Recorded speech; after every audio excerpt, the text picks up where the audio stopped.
What has been totally lacking from the party opposite has been any awareness of the sense of public outrage that people could be treated as the President of the Board of Trade treated them when he announced the closure of 21 pits. Individual members may have taken a different view. It was callous, it was brutal, it came from a party that prides itself on a citizen's charter and a class of society, and that is why hundreds of thousands of people are marching in London today. And this little seminar on gas prices doesn't get near what this whole argument is all about. And everybody knows on our side of the House that this is a sustained attack upon the mining industry because the previous Prime Minister regarded the NUM as the enemy within. That's what it's about. Of course, that's what it was about. The term the enemy within was covered for that reason. And it gives me huge pleasure that the Tory party threw out Thatcher and the miners re-elected Scargill, because that man told the truth, and truth still has a value in the politics of our society when all the lies and half-truths and half-promises about independent reviews are dismissed. The President of the Board of Trade said he agonised over the decision. He's not the one who's going to suffer the agony if any pits are closed. If he'd agonised, why didn't he have the review while he was agonising, so people could have put alternative views in when he was discussing it? Why not spend months? I've got a letter here from Cecil Parkinson's office telling someone who wrote from Derbyshire the privatisation of electricity will have no effect whatever on coal closures. Ministers have lied and lied and lied about the mining industry, and that is why people are so incensed. And don't tell us it's market forces. If market forces applied to the farming industry, half the farms in Britain would have closed years ago, because you can get cheaper food from New Zealand and Australia, and the Tory party depends on the farmers. So they support, and I'm in favour. I'm not in favour of applying market forces to farms. You can't close a farm one year and open it the next. But the miners haven't had set-aside grants where they're given money not to produce coal, and that is the reality of this debate.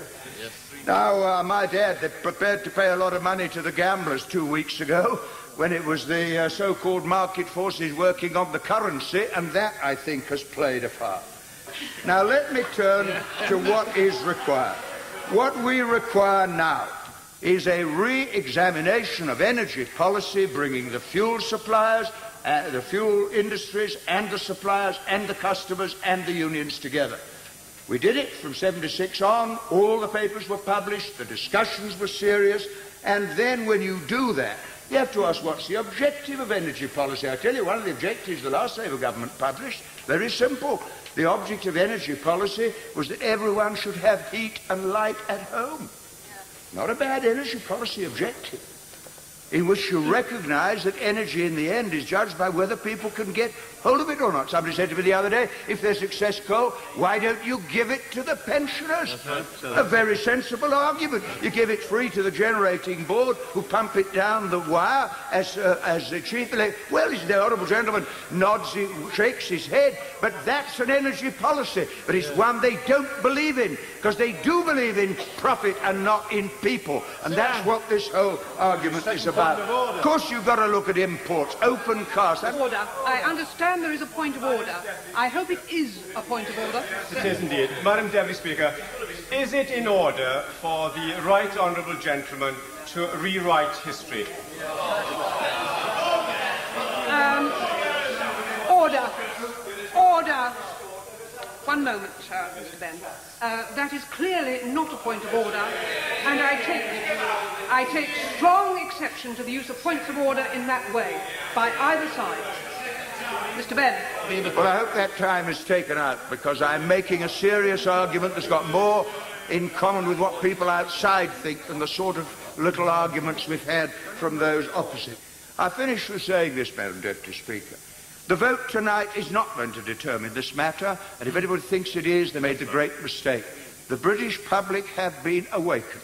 not just on the mining industry, but to the whole rotten philosophy of the 1980s, that it's all about cash, and you bring in a chartered accountant and he'll tell you what to do. It isn't about that. It's about whether our society puts people in a place of dignity and serves them, or whether you just hand over your money to gamblers who don't create any wealth at all. Arthur Scargill has been rehabilitated more quickly than any man I have known. In 24 hours, everybody knows he was right. The miners did. And what has happened, and I've warned the government about this and I finish with it. What's really happened is after 10 years, when people have taken things they should never have taken, there is a return of self-confidence and hope. And it was self-confidence and hope that got Mandela out of prison, that got the Berlin Wall down, and will get the president out of his office in favour of a better sort of society.